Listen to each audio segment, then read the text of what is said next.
Hello you, it's me, and today we're going to talk about The Shrinking Man by Richard Matheson. If you couldn't tell from the title, this book is about a man who is shrinking. Pretty deep, I know, but stay with me. We'll get to the science later, but it's about a guy who shrinks, can't stop shrinking, and it's about all the things that happen to him on his journey as he gets teeny weeny. Like estrangement from his wife, losing authority over his child, having to fight a spider, normal shrinky stuff. And he's coming to terms with the fact that one day he's going to shrink so much that he will vanish. So initially I hated the main character. He has such wild, unpredictable mood swings, and honestly, he treats everybody around him like garbage. But then it's probably in response to the way that he's being treated, and I kind of came around to the idea as I was reading this, that his emotions would kind of be flailing everywhere. And I feel it's fairly accurate because essentially, he has what amounts to a terminal illness. And there's a lot of things in here around that that I feel the story captured pretty well. You've got the hatred of pity, the outbursts when the character thinks people are feeling sorry for him or treating him like a child. It captures the whole, why do I even bother carrying on, and the thoughts of sort of ending your life on your own terms.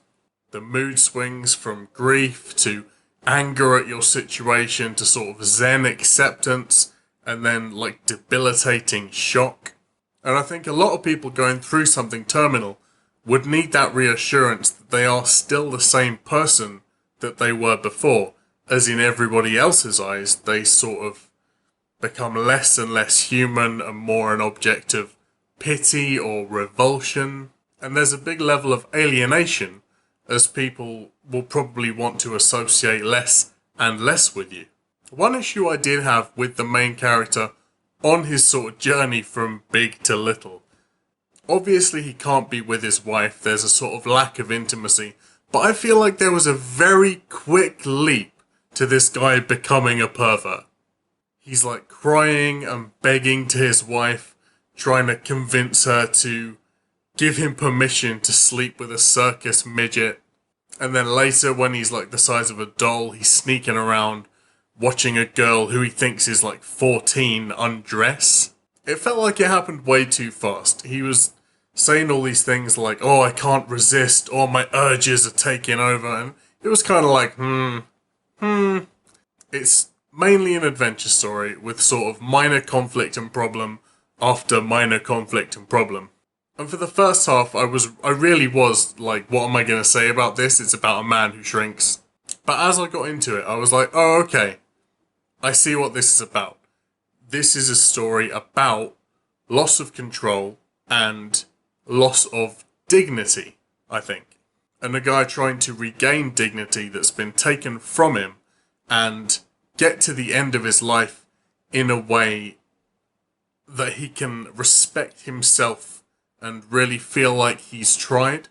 And I feel like at the end of the book, it really did have an okay message. And while that's good, let's talk about the science here, because it is a sci-fi masterwork. And I feel like I've come to expect sort of relatively realistic science. And I really don't mind unrealistic science if it is unapologetically unrealistic science. But when something is very, very try-hard, explain everything sci-fi on one page, and then the next page is like, what? I'm like, So he starts shrinking because he's on a boat in the ocean, and he gets sprayed in the face with some radioactive insecticide. Why this is being sprayed on the ocean, I don't know. Maybe it got blown by the wind, we'll overlook that. So this insecticide, and the way it affects his body, is that it makes his body expel nitrogen. And since nitrogen is one of the building blocks of life, it makes him shrink. But I'm pretty sure that nitrogen is only like 3 to 5% of your body mass, and most of that nitrogen is in your amino acids and DNA. So the moment your body starts actually chucking out nitrogen, you're gonna die. And I'm not sure whether the author was saying that his cells and the components of his body get smaller, or his cells become fewer, because this would kind of lead to two different outcomes. If all the component parts of his body get smaller, he wouldn't be able to respire, digest in the same way as all the enzymes and cells in his body contract, and he can't really interact with things on a molecular level as he did before. You get to a point where, like, an oxygen molecule is the size of your palm, and how would you breathe? I just had this really hilarious image of him having to survive by, like, gagging down golf ball-sized oxygens. But if his cells got fewer, then surely by the time he was like the size of a doll, he would either, his brain would be affected by the loss of brain cells, and he'd either be like a reactive lizard or in like a vegetative state. I feel like if they explained it in some way that wasn't biology or chemistry, I could probably accept it.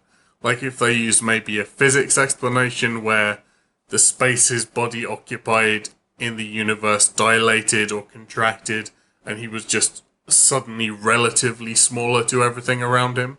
I don't know. It's probably the kind of sci-fi you'd enjoy if you're not a fusspot and pick things apart like I do in sci-fi when you're reading it. I have read I Am Legend by Richard Matheson, and I did love it.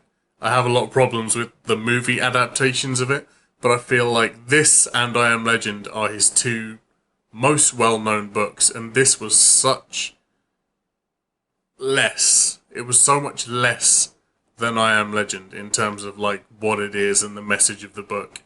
But yeah, I'm just picking holes. Somebody might enjoy it if you like fun, rompy, retro sci-fi. Just being fussy. But I'm still only going to give it 2 stars because for a sci-fi masterwork, it's fairly low standard in my opinion. Got a bit ranty at the end there. Thanks for watching, thanks for staying with me. Don't forget to like and subscribe for more sci-fi reviews, more anything reviews. They come pretty thick and quick. If you've read this book, let me know what you thought. Let me know what you thought of the review. Follow me on Twitter now. I'll drop a link to my Twitter in the description of the video. Yep, thanks for watching. Hope you have a great day.